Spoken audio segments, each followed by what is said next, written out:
మహబూబ్ నగర్ ఒకటి, భువనగిరి ఒకటి, రెండు కొద్దిగా హాట్ సీట్గా మారింది. అక్కడ డీకే అరుణ వర్సెస్ వంశీ చందర్ రెడ్డి నడుస్తుంది. ముఖ్యంగా రేవంత్ రెడ్డి దాని మీద ప్రత్యేకమైన ఫోకస్ పెట్టాడు మహబూబ్ నగర్. ఇక్కడ పోతే భువనగిరి కోమటిరెడ్డి బ్రదర్స్ వాళ్ళ హవా ఉంటుంది. ఒకవైపు బీసీ నాయకుడు బూర నర్సయ్య గౌడ్, మాజీ ఎంపీ అయిన చామల కిరణ్ కుమార్ రెడ్డి ఎవరో తెలియదు, కానీ ఒక రెడ్డి తీసుకొచ్చి అక్కడ పెట్టారు. రేవంత్ ఇన్ఫ్లుయెన్స్ లేకపోతే ఏదో అక్కడ వర్కౌట్ అవుతుంది.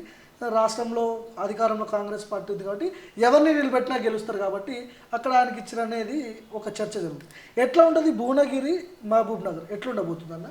భువనగిరి అనేది జాగ్రఫికల్గా హైదరాబాద్కి దగ్గరున్న కాన్స్టిట్యున్సీ. తెలంగాణ ఉద్యమానికి మొట్టమొదటి గానం తెలంగాణము బెలి లలితక్క భువనగిరిలోనే పాడింది. బెలి లలితక్క తెలంగాణ ఉద్యమానికి సపోర్ట్ చేసిందని అప్పటి చంద్రబాబు నాయుడు ప్రభుత్వము నయీం ద్వారా 17 ముక్కలుగా నరికిచ్చింది. అసలు తెలంగాణ ఉద్యమానికి పునాది ఆర్గనైజేషను మారోజు వీరన్న సిద్ధాంతము బెలి లలితక్క ఆధ్వర్యంలో డోలు దెబ్బ గొల్లకుర్మ సంఘం అనేది భువనగిరి కేంద్రంగా పనిచేసింది. అప్పటికి ఇంకా కేసీఆర్ రాలే, ప్రజా సంఘాలు రాలే, ఎవరు రాలే. అప్పుడు పృథ్వీ యాదవ్ అన్న కానీ, విమలక్క కానీ, పాషం యాదగిరి వీళ్ళంతా భువనగిరిలో మీటింగ్ పెట్టి భువనగిరి డిక్లరేషన్ పెట్టారు. ఏ తెలంగాణ కోసం పాట పాడిన బెలి లలితని చంద్రబాబు ప్రభుత్వం చంపేసింది. భువనగిరిలో అన్ని రకాల సామాజిక విప్లవాలకి చైతన్యానికి ప్రతీక. అదే భువనగిరి పేర్చుకొని నయీం అనే ఒక వైరస్ మొత్తం రాష్ట్రాన్ని కబలించింది. అక్కడే మావోయిస్టులు మాధవరెడ్డి ఎన్కౌంటర్ చేసిర్రు. ఇన్ని రకాల చైతన్యం ఉంటే అక్కడ మెజారిటీ ప్రజలు గౌడ్స్ 3 లక్షలు ఉన్నారు, 3.5 లక్షలు ఓటర్లు ఉన్నారు, 4.5 లక్షల పైగా ప్రజలు ఉన్నారు. యాదవులు 2.5 లక్షల నుంచి 4 లక్షలు ఉన్నారు ప్రజలు. గౌడ్స్, యాదవ్స్, గొల్లకుర్మ, మునూరు కాపులు, ముదిరాజులు, పద్మశాలీలు 60% పైగా బీసీలు ఉన్నారు. ఏ పార్టీ అయినా గెలవాలంటే బీసీలకు టికెట్, మన బీసీనే గెలిపించుకోవాలి ఏ పార్టీ అయినా టికెట్ ఇవ్వాలంటే ఎవరు జనాభా ఎక్కువ ఉంటే వాళ్ళకి టికెట్ ఇస్తారు. వాళ్ళు బీసీల మీద ప్రేమతో కాదు, కనీసం బీసీని అన్న ఇస్తే మనం గెలుస్తాం, ఒక సీట్ వస్తుందని. మరి బీజేపీ పార్టీ బూర నరసయ్య గౌడ్కి ఇచ్చింది, టీఆర్ఎస్ పార్టీ యాదవ్కి ఇచ్చింది. క్యామ మల్లేష్ అనేట ఆయన తెలంగాణ ఉద్యమకారుడు, తెలంగాణ ఉద్యమంతో సంబంధం ఉన్నాడు, చాలా నష్టపోయినాడు. బూర నరసయ్య గౌడ్ మా అందరితో పాటు తెలంగాణ ఉద్యమంలో పనిచేసిండు, ఒక ప్రొఫెషనల్ డాక్టరు. ఆయన తెలంగాణ ఉద్యమంతో నష్టపోయింది తప్ప లాభపడలేదు. ఆయన కష్టపడి కిందకుల నుంచి వచ్చాడు. అహంకారి కాదు, నిగర్వి, అందరితో కలిసి ఉండేటోడు. మరి కాంగ్రెస్ పార్టీ కూడా తెలివిగా ఒక యాదవ్కో, ఒక గౌడ్కో, ఒక ముదిరాజుకో, ఒక మునూరు కాపుకో ఇవ్వచ్చు కదా. చామల కిరణ్ కుమార్ రెడ్డి నాకు మిత్రుడు, పాపం కాంగ్రెస్ పార్టీలో గతంలో సస్పెండ్ అయ్యిండు, మళ్ళా వచ్చిండు. కేసీఆర్కి వ్యతిరేకంగా కొట్లాడినప్పుడు రాజ్భవన్ దగ్గర ఒక 50 మంది పోలీసులు కుక్కను కొట్టినట్టు కొట్టిరు. ఆ విషయం మనందరం చూసినాం.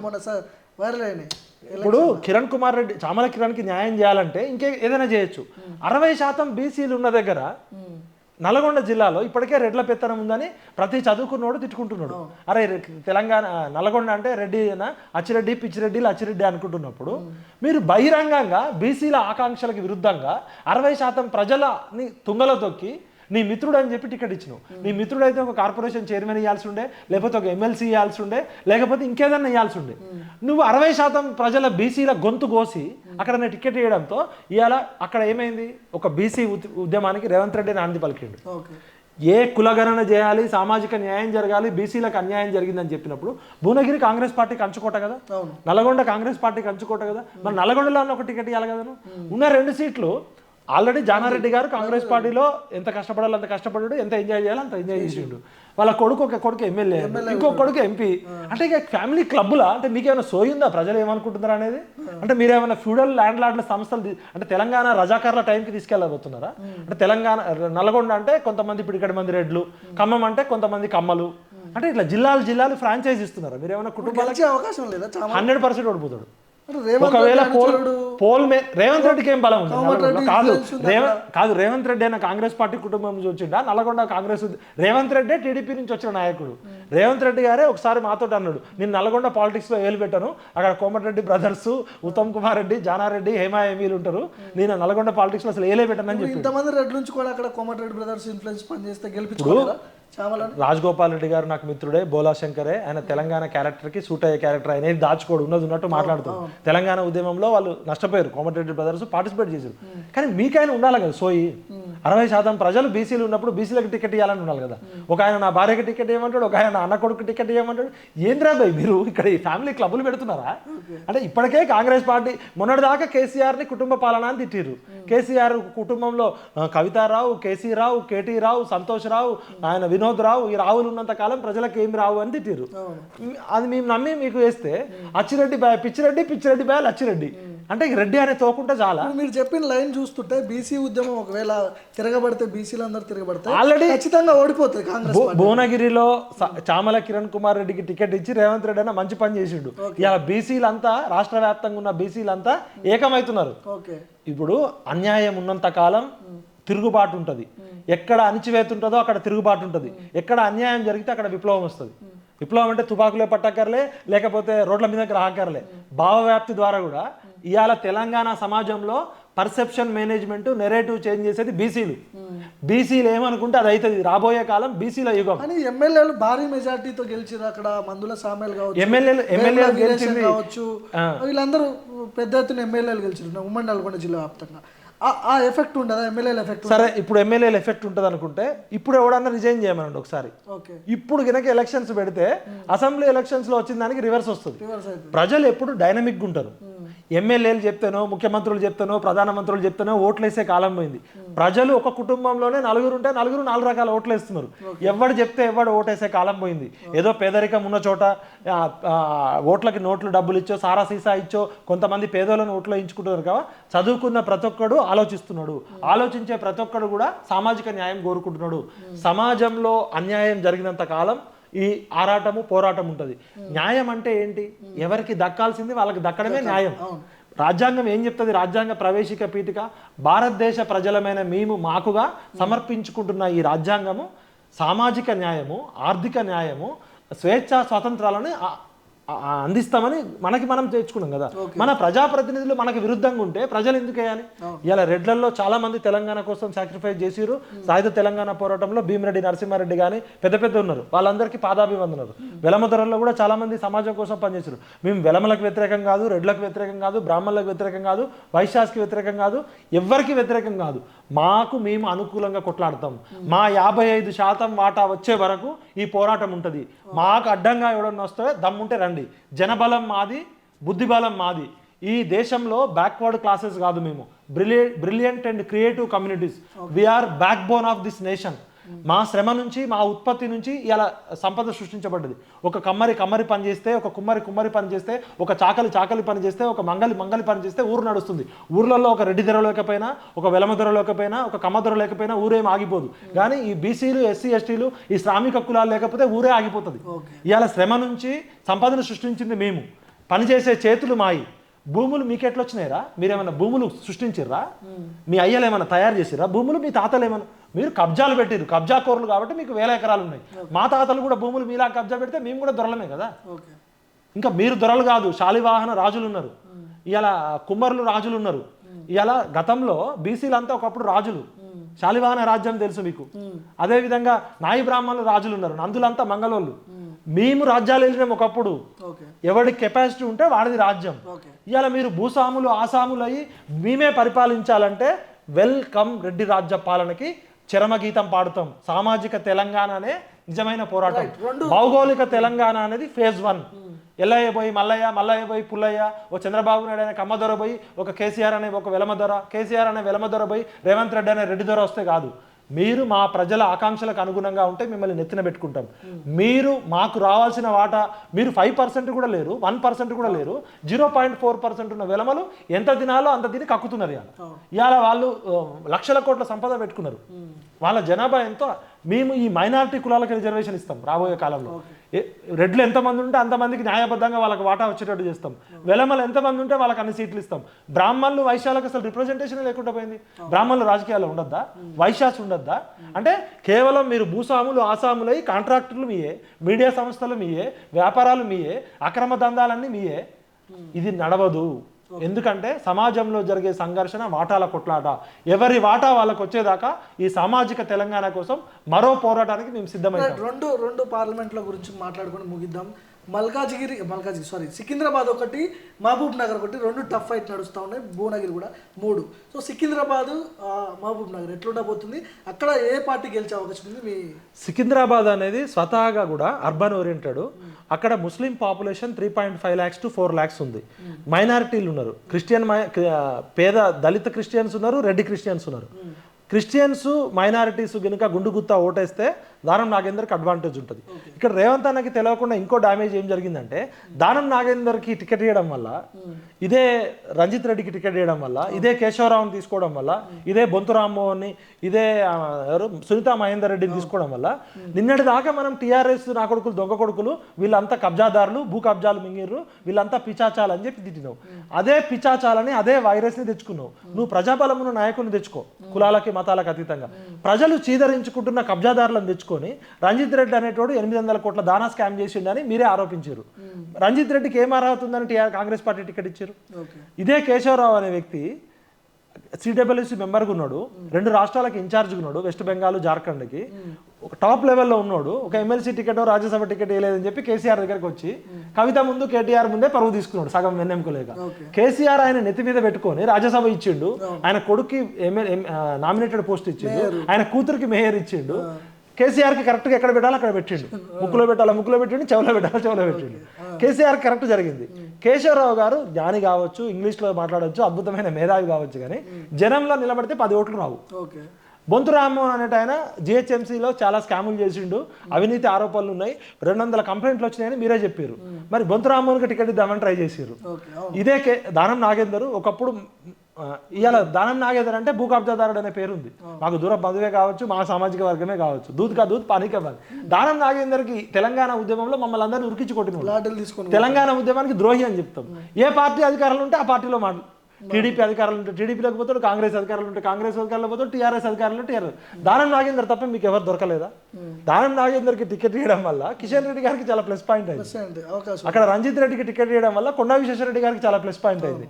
ఇక్కడ మహేందర్ రెడ్డి, సునీతా మహేందర్ రెడ్డి గారికి టికెట్ ఇవ్వడం వల్ల ఈటల రాజేందర్కి ప్లస్ పాయింట్. ఈ 3 సీట్లు ఖచ్చితంగా బీజేపీని గెలిపించడానికి కాంగ్రెస్ ప్రయత్నం. 3 కాదు, రేవంత్ అన్న ఏం చెప్పిండు మొన్నటి దాకా, ఒకే లెక్క 14 పక్కా అన్నాడు. ఏది ఎలక్షన్స్ కు ముందు, ఎలక్షన్ తర్వాత 9 వస్తాయి అంటున్నాడు. 17 ఎందుకు అనట్లేదు? ఖచ్చితంగా ఏ రాజకీయ 17 అంటే ఒకటి హైదరాబాద్ సీట్ అటు పోయింది, ఈ 3 గెలుస్తాయి. 14 అన్నాడు కదా, మరి ఎలక్షన్ తర్వాత 9 అంటున్నాడు ఎందుకు? అంటే 5 సీట్లు ఈయన గిఫ్ట్ ఇచ్చిండు, రిటర్న్ గిఫ్ట్ ఇచ్చిండు. మరి బడే భయ్య ఉన్నాడు కదా, బడే భయ్యాకి గిఫ్ట్ ఇచ్చిండా? మరి రేవంత్ అన్న ఇప్పుడు ఎందుకు 14 అనట్లే, 9 అంటున్నాడు? అంటే 5 సీట్లు పోతాయని ఆయనే ఒప్పుకుంటున్నాడు. 17 గెలుస్తాం అనాల్సిన రేవంత్ రెడ్డి 14 అన్నాడు. అంటే అక్కడ 3 వదిలిపెట్టిండు, ఇప్పుడు 5 వదిలిపెట్టిండు. అంటే 8 సీట్లు పోయినట్టే కదా. 8 పోతే మిగిలిన 9. ఈ 9లో కూడా ఎన్ని వస్తాయని చూడాలి. ఇప్పుడు మహబూబ్ నగర్ ఎట్లుంటుంది? డీకే అరుణ కూడా ఒకసారి ఆదిలాబాద్ కాంగ్రెస్ బీజేపీ మధ్య టఫ్ ఫైట్ ఉంది. ఆదిలాబాద్లో కాంగ్రెస్ పార్టీ మంచి క్యాండిడేట్కి టికెట్ ఇచ్చింది. ఆమె ట్రైబల్స్లో గోండులో మంచి ఉద్యమకారిని, టీచరు, హ్యాట్స్ ఆఫ్. బట్ అక్కడ బీజేపీ నెరేటివ్ అనేది చాలా బలంగా ఉంది కాబట్టి అక్కడ ఎవరు గెలిచినా కూడా ఆశ్చర్యం లేదు. బీజేపీ వాళ్ళు మేము గెలుస్తామంటున్నారు, కాంగ్రెస్ వాళ్ళు కాంగ్రెస్ గెలుస్తున్నారు. కానీ అక్కడ హిందూ ముస్లిం పోలరైజేషన్ కానీ, బైన్సా అలర్లు జరుగుతుంటాయి, మత కలోలాలు జరుగుతుంటాయి. మహారాష్ట్ర బార్డర్ కాబట్టి బీజేపీకి కొంచెం ఎడ్జ్ ఉండే అవకాశం ఉంది. నెక్స్ట్ నిజామాబాద్ 100% బీజేపీకి వెళ్ళడానికి అవకాశం ఉంది. అక్కడ అరవింద్ అగ్రెసివ్ నేచర్ కావచ్చు, హిందుత్వ వాదం కావచ్చు, మోడీ ఇమేజ్ కావచ్చు, మున్నూరు కాపు బలం అది. బీసీలు అంతా పోలరైజ్ అవుతారు. జీవన్ రెడ్డి గారు అరవింద్ తట్టుకోలేడు. ఆయన బాజిరెడ్డి గోవర్ధన్ మున్నూరు కాపోట్లు కొంత గెలుస్తారు, కానీ అక్కడ అరవింద్కి అడ్వాంటేజ్ ఉంది. ఆయన పసుపు బోర్డు తీసుకొచ్చిండు, స్పైసెస్ బోర్డు తీసుకొచ్చిండు, కవిత ట్యాక్స్ జిఎస్టీ లాగా కేఎస్టీని ఎక్స్పోజ్ చేసిండు. కేసీఆర్ కుటుంబంతో డిఎన్ కొట్లాడిండు. ఒక దశలో ఆయన ఇంటి మీద వాళ్ళ ఇంట్లో బంజారాయిల్స్ కూడా దాడి చేశారు. ఆయన ఎప్పుడు పర్యటనకు పోయినా దాడి చేశారు. అక్కడ అరవింద్కి అడ్వాంటేజ్ ఉంది. సెకండ్, కరీంనగర్లో బండి సంజయ్ బీసీ, అక్కడ కరీంనగర్ అంటేనే వెలమ కుంభస్థలం. ఇప్పుడు ఖమ్మంలోకి ఎట్లా ఆధిపత్యమో కరీంనగర్ వెలమల ఆధిపత్యం. బీఆర్ఎస్ పార్టీకి పుట్టినిల్లులోనే కేసీఆర్ని వినోద్ రావునే ఓడించిండు. వినోద్ రావుని ఓడించడం అంటే కేసీఆర్ని ఓడించడం. హిందుత్వం వాదము, అక్కడ నెరేటివ్ హిందూ ముస్లిం పోలరైజేషన్, అర్బన్ ఏరియాస్లో మోడీ మానియా ఇద్దరు వెలమలకి వేయడంతో బీసీలంతా బండి సంజయ్కి ఉండడం. బండి సంజయ్ పార్టీలకు అతీతంగా ఎవరు కష్టంలో ఉన్నా కాపాడుకునే నేచర్ ఉంది. మన ఉద్యమకారులు కానీ జర్నలిస్టులకు ఏమి ఇబ్బంది వచ్చినా ఆయన బెయిల్కి డబ్బులు పెట్టిండు, జైల్లోకి వచ్చిండు, కాపాడుకున్నాడు. మల్లన్నను కానీ, నన్ను కానీ, రఘువును కానీ, మన కాళోజీ శ్రీనివాసును కానీ, మైపాల యాదవ్ను కానీ. కాబట్టి స్వతహాగా బండి సంజయ్కి అక్కడ అడ్వాంటేజ్ ఉంది. అదేవిధంగా ఇక్కడ సికింద్రాబాద్లో కిషన్ రెడ్డి సౌమ్యుడు, ఆయన చేసిన డెవలప్మెంటల్ యాక్టివిటీసు దానం నాగేందర్ కిషన్ రెడ్డితో పోలిస్తే కొద్దిగా కిషన్ రెడ్డి గారిదే గత 4 సీట్లలో కిషన్ రెడ్డిదే కొంచెం టఫ్ ఉంది. కిషన్ రెడ్డి గారు బయటపడతారు అంటున్నారు. ఇలా చేవేళ్ళ తీసుకుంటే కొండా విశ్వేశ్వరరెడ్డి గెలుపు 100% ఈజీగా అయిపోతుంది, లక్షల మెజార్టీతో గెలుస్తారు. మల్కాజ్గిరిలో ఈటల రాజేందర్ గెలుపు ఈజీ, అంటే 6 సీట్లు అవుతున్నాయా. అదేవిధంగా మెదక్లో ట్రయాంగిల్ ఫైట్ కొద్ది గొప్ప ఉన్నది అక్కడే. ఒకటి వెంకటరామరెడ్డి అక్కడ డబ్బు బలం 100 కోట్లతో ఏదో ఒక ట్రస్ట్ పెట్టడము. అదేవిధంగా అక్కడ ముంపు గ్రామాల బాధితులు 20,000 నుంచి 30,000 వెంకటరామరెడ్డికి కర్రు కాల్చి వాత పెట్టాలని. ఎందుకంటే వీడు ప్రాజెక్టులు అన్ని తీసుకొచ్చి గ్రామాలు మింగిండు కాబట్టి అక్కడ కోపం ఉంది. కాకపోతే సిద్దిపేటలో బీఆర్ఎస్కి ఎంత లీడింగ్ వస్తుంది, గజ్వేల్లో ఎంత లీడింగ్ వస్తుంది అనేది ఇంపార్టెంట్. ఒకవేళ అక్కడ కనుక లక్షల్లో లీడింగ్ వస్తే బీఆర్ఎస్కి ఏమైనా అవకాశం ఉంటే ఉండొచ్చు. బట్ రఘునందన్ రావుకున్న వాక్చాతుర్యము, రఘునందన్ రావు తెలంగాణ ఉద్యమకారుడు, స్వతహాగా ఆయనకున్న ఇమేజ్ తోటి బీజేపీ మేనియా, మోడీ ఇమేజ్, దీంతో రఘునందన్ రావు టఫ్ ఫైట్ ఇచ్చిండు. నీలం మధు ముదిరాజ్కి టికెట్ ఇవ్వడము, ఆయన ఎమ్మెల్యేకే పనికిరాడని పక్కకు పెట్టిరు, మళ్ళీ ఎంపీ టికెట్ ఇచ్చారు. ఆయన ఒక సర్పంచ్గా ల్యాండ్ డీలింగ్స్లో కొన్ని డబ్బులు వచ్చినాయి, ఆ డబ్బులన్నీ ఖర్చు పెట్టించారు. ఇప్పుడు అప్పులు చేసి పాపం పెట్టారు. ముదిరాజుల ఓటు నీలం మధు ముదిరాజ్కి ఎంతవరకు వస్తుందో చూడాలి. అంటే పటాన్ చెరువు సంగారెడ్డి వరకు పడవచ్చు, అంతవరకు అయినా ఆయన గెలిచే సీట్ కాదు. ఇప్పుడు ముదిరాజులకు టికెట్ ఇవ్వాలనుకుంటే గెలిచే భువనగిరిలోనో, గెలిచే ఖమ్మంలోనో, గెలిచే ఎక్కడ దగ్గర ఇవ్వచ్చు కదా. అంటే అక్కడ దానం నాగేందర్ బీసీ సికింద్రాబాద్లో గెలిచే పరిస్థితి లేదు. ముదిరాజు బిడ్డ మా నీలం మధు ముదన్న గెలిచేది. అంటే బీసీలకు ఇచ్చిన 3 టికెట్లలో ఈ 2 గెలిచే పరిస్థితి లేదు. జహీరాబాద్లో కూడా ఇలా బీజేపీ అడ్వాంటేజ్ కనబడుతుంది. యాక్చువల్గా లింగాయత్ బీసీలకు టికెట్ ఇచ్చి ఓకే, కానీ ఈ లింగాయత్ కమ్యూనిటీ అనేది తెలంగాణ సమాజంతో ఓన్లీ జహీరాబాదు, ఆ మహారాష్ట్ర కర్ణాటక బార్డర్లో ఉన్న కమ్యూనిటీ. కొన్ని చోట్ల ఓసీలు వాళ్ళు. ఆయన బీబీ పార్టీలకి తెలివిగా బీజేపీ పార్టీ టికెట్ ఇవ్వడంతో అక్కడ హిందూ ముస్లిం పోలరైజేషన్, జహీరాబాద్లో ముస్లిమ్స్ ఎక్కువ ఉంటారు, ప్లస్ అక్కడ కల్చరల్గా కొంచెం హిందుత్వం ఉంటుంది కాబట్టి బీబీపీ పార్టీలు పోల్ మేనేజ్మెంట్ కూడా అగ్రెసివ్గా చేసిండు. సురేష్ శెట్కర్ కూడా బీసీఏ, అక్కడ కూడా బీజేపీకి ఎడ్జ్ కనబడుతుంది. ఖమ్మం లాంటి చోట ఇలా బీజేపీ సెకండ్ ప్లేస్, అసలు అక్కడ డిపాజిట్ కూడా రావు. గత పార్లమెంట్ ఎలక్షన్లో బీజేపీకి 20,000 ఓట్లు కూడా రాలే. అసలు ఓటు బ్యాంక్ పార్లమెంట్లో నేను చెప్పేది 20,000 ఓట్లు రాలే, ఎమ్మెల్యేకి 1,300 ఓట్లు వచ్చినాయి. బీజేపీ కార్యకర్తలు కూడా లేని చోట ఇలా సెకండ్ ప్లేస్కి వచ్చింది అంటే ఇక తెలంగాణ మొత్తంలో మోడీ ఇమేజ్ అనేది ఉంది. అంటే ఈ 6 నెలల కాలంలో రేవంత్ రెడ్డి అనవసరంగా మాట్లాడడము, రేవంత్ రెడ్డి గారి భాష, సెకండ్ వీళ్ళు ఉద్యమకారులను దూరం చేసుకున్నారు. అమరవీరుల కుటుంబాలను పిలిచి మాట్లాడలే, ఉద్యమకారుల ఊసు లేదు, నిరుద్యోగులతో మాట్లాడలేదు. పాలిటిక్స్లో డెమోక్రసీలో డిబేట్, డిస్కషన్, డైలాగ్ అనేది చాలా ఇంపార్టెంట్. ఈ 6 నెలల క్రితం మేము అంతా కాంగ్రెస్ పార్టీ రావాలని పనిచేసిన మమ్మల్ందరినీ కూడా ఎందుకు దూరం చేసుకున్నారంటే వాళ్ళకి తెలంగాణ అస్మిత లేదు, తెలంగాణ అస్తిత్వం లేదు. వీళ్ళ సలహాదారులు ఎవరు కూడా తెలంగాణ సమాజంతో సంబంధం లేని వాళ్ళు. ఒక కోదండరామ్ సార్ను, ఒక అలగోపాల్ సార్ను పిలిచి ముచ్చట పెడితే కుదరదు. తెలంగాణలో త్యాగం చేసినోడు, పోరాటం చేసినోడు, ప్రాణాలకు దయించిన ప్రతి ఒక్కడు కాంగ్రెస్ పార్టీ అధికారంలో కూడా పనిచేసిండు. ఎప్పుడైతే నువ్వు సమాజానికి దూరంగా ఉంటావో ప్రజలు కూడా నేను దూరంగా పెడతారు.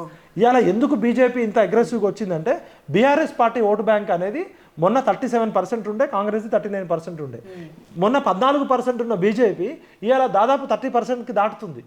మరి ఇంత తక్కువ కాలంలో ఎందుకు అంత స్పేస్ వచ్చిందంటే ఈ పార్లమెంట్ ఎలక్షన్లో బీఆర్ఎస్కి ఓటేస్తే మాకు వచ్చేది ఏమి లేదు, కేసీఆర్ ప్రధానమంత్రి అయ్యేది లేదు, కేటీఆర్ క్యాబినెట్ మినిస్టర్ అయ్యేది లేదు.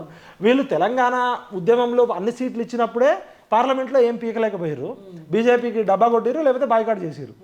కాబట్టి గెలిస్తే ప్రధానమంత్రి మోడీ అవుతాడు, లేకపోతే రాహుల్ గాంధీ అవుతాడు. అయితే కాంగ్రెస్ కోటేసారు, లేకపోతే బీజేపీ కోటేసారు. మొన్న అసెంబ్లీ ఎలక్షన్లో కాంగ్రెస్ కోటేసిన వాళ్ళు కూడా ఈసారి ప్రధానమంత్రి మోడీ కోటేయాలి, మోడీ వాళ్ళు బీజేపీ జెండా తెలియదు, బీజేపీ గుర్తు కూడా తెలియదు, మోడీ మోడీ మోడీ అనేది వెళ్ళిపోయింది. ఆ విషయంలో బీజేపీ 4 సీట్లు ఉన్నది, 1 సీట్ వచ్చినా వాళ్ళకి అడ్వాంటేజ్. కాంగ్రెస్ పార్టీకి కనీసం 10 సీట్లు రావాలి, ఎందుకంటే 65 ఎమ్మెల్యే సీట్లు అంటే వీళ్ళు 10 సీట్లలో గెలవాల్సింది. 10కి తక్కువ 1 సీట్ వచ్చినా కూడా కాంగ్రెస్ పార్టీకి ఫెయిల్. ఎందుకంటే ఈయన రెఫరెండం అన్నాడు. అక్కడ రేవంత్ రెడ్డి గారు పాపం తెలవక ఏదో ఏమో రెఫరెండం అన్నాడు. రెఫరెండం అనేది 5 సంవత్సరాల పాలన అంతా అయిపోయినాక బంగారు తెలంగాణ వజ్రాల తెలంగాణ, కేసీఆర్ ఆల్రెడీ బంగారు తెలంగాణ చేసిండు, రేవంత్ రెడ్డి వచ్చి వజ్రాల తెలంగాణ చేసినాక ఇక ఏమీ లేవు, కాంగ్రెస్ పార్టీ చేయడానికి తెలంగాణలో ఏమీ లేదన్నప్పుడు రేవంత్ రెడ్డి రెఫరెండం అనొచ్చు. ఒకవైపు ఖాళీ బిందెలు ఉన్నాయి, నేను అదేంటి లంక బిందెలు ఉన్నాయేమో అనుకొని వస్తే ఖాళీ కుండలు ఉన్నాయి, మొత్తం అప్పుల పాలు చేసిండు, జీతాలు ఇవ్వడానికి కూడా డబ్బులు లేవు, ఏం చేయలేను, 5 నెలల సమయం సరిపోదని ఒకవైపు అంటాడు, ఈ 5 నెలల్లోనే నన్ను విమర్శిస్తారా అంటాడు. మరి ఒకవైపు 5 నెలల్లోనే నువ్వు రెఫరెండం అని ఎట్లా అంటావు? అంటే తెలంగాణ ప్రజలు మీరిచ్చే తాయిలాల కోసం ఓటేయాలా, బిచ్చగాల తెలంగాణ ప్రజలు ఏమన్నా? అంటే మాకు 2 లక్షల ఉద్యోగాలు వచ్చేసినాయి, మాకు మొత్తం సామాజిక న్యాయం జరిగింది, బీసీలకు అంటే రెఫరెండం అని ఎట్లా అంటావు నువ్వు? రెఫరెండం అంటే ఇప్పుడు నువ్వు 17కి 14 గెలవాలి కదా, 14కు ఒక్క తక్కువ వచ్చినా రేవంత్ రెడ్డి పాలన ఓడిపోయింది ఆయన ఒప్పుకున్నట్టే. అన్న నువ్వు చాలా అగ్రెసివ్గా చాలా కేసీఆర్ని కొట్లాడినావు, మా అందరికి హీరో నువ్వే, మా హీరో జీరో అయిపోతే బాధపడతాం. ఆ రోజు మా కేసీఆర్ హీరో, ఇట్లనే అహంకారంతో పోయి జీరో అయిండు. నువ్వు జీరో కావద్దు, హీరోగానే ఉండాలి, ప్రజల ఆకాంక్షలకు అనుగుణంగా పనిచేయాలి. మీరు సరైన అవగాహన ఉంటే సరైన ఆశయం ఉంటుంది, సరైన ఆశయం ఉంటే సరైన ఆలోచన ఉంటుంది, సరైన ఆలోచన ఉంటే సరైన ఆచరణ ఉంటుంది. మీకు అవగాహనలో లోపం ఉంది ఈ రాజకీయ నాయకులకి, ఆశయంలో చిత్తశుద్ధి లేదు, ఆలోచనను ఎవరితో పంచుకోరు. నేనే, నాకే, నాదే, నా మాటే శాసనం, నేను చెప్పిందే వేదం, నేనేది దలుచుకుంటే అది అవుతుంది అని కేసీఆర్ విర్రవీగితే, కేసీఆర్ ఏమన్నాడు? Telangana is equal to KCR, KCR is equal to Telangana, Bathukamma is equal to Kavithamma, Kavithamma is equal to Bathukamma. Telangana ఉద్యమంలో కేసీఆర్ గారి పాత్ర ఉంది, దానికి హ్యాట్స్ ఆఫ్. నా వల్లనే తెలంగాణ వచ్చింది, నేనే తెలంగాణ తెచ్చిన అంటే కర్రు కాల్చి వాత పెట్టింది. ఇవాళ నేనే తెచ్చిన కాంగ్రెస్ పార్టీని అధికారంలో, నా వల్లనే కేసీఆర్ అంటే రేవంత్ అన్న, ఎవరికైతే అజ్ఞానం ఉంటుందో వాళ్ళకి అహంకారం ఉంటుంది, ఎక్కడ అహంకారం ఉంటుందో అక్కడ అంధకారం ఉంటుంది. దయచేసి రేవంత్ అన్న చిన్న వయసులో ముఖ్యమంత్రి అయిండు, అందరి మేధావులు సమాజం సలహాలతోటి అజ్ఞానాన్ని వదిలించుకొని అహంకారం వైపు పోకుండా అంధకారంలోకి పోవద్దని మా ప్రాధాన్యత. సామాజిక తెలంగాణ కోసం దేనికైనా తెగిస్తాం, మా వాటా మాకు దక్కేదాకా మరో పోరాటానికి సిద్ధమవుతుంది. రైట్, థ్యాంక్ యూ అన్న. సో ఇది మొత్తానికి పార్లమెంట్ ఎన్నికల తర్వాత తెలంగాణలో పెను మార్పులు రాబోతున్నాయి. మరోవైపు ఇక్కడ అసెంబ్లీ సీట్లు 8 సీట్లు సాధించుకుంది బీజేపీ. ఇక్కడ మెజార్టీ స్థానాలు బీజేపీకి వస్తాయని ఒక చర్చ జరుగుతూ ఉంది. కాంగ్రెస్కి మెజార్టీ స్థానాలు రాకపోతే రేవంత్ రెడ్డి ఫెయిల్ అయ్యాడనే ఒక చర్చ కూడా మొదలవుతుంది తెలంగాణలో. చూడాలి ఏం జరగబోతుందనే అంశాల గురించి ఎన్నికల ఫలితాలు తర్వాత మనం వేచి చూడాల్సింది.